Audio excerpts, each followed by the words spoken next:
华视在地新闻继续来看，昨是高雄市长韩国瑜甲伊的市府团队上尾一天的上班日。韩国瑜伫个凤山行政中心来举办音乐会，不过这场音乐会去互议员来掠包，讲主办的打高赞文化协会伫个内政部并无立案登记，这个市府的草坪外招嘛无伫个管理的规则内，甚至现场阁有民众咧分送着罢免黄捷的这个连书书。议员批评讲，这完全违反行政中立。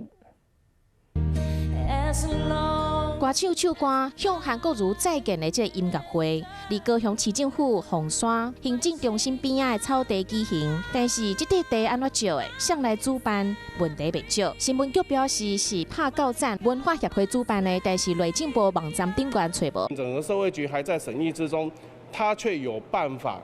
来去跟新闻局来去合办的这样的一个大型的一个草地音乐会。另外去查相关的规定，会当招的空间包括中庭、市政府进前的空地、大礼堂、会议室这个所在，都是无遐大地，而且阁遐大面积的草地。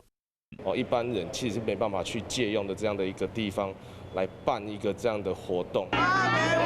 伫会场外口直接发送连署书，讲要罢免议员黄捷，嘛去用批评讲这是政治的活动，无行政中立。看到的是以感恩之名，但是却是在行报复之实，向我们的市民来道谢珍重的一个可以说是降低对立的一个活动。空间使用的问题，还有目的是啥物？这场音乐会问题袂少。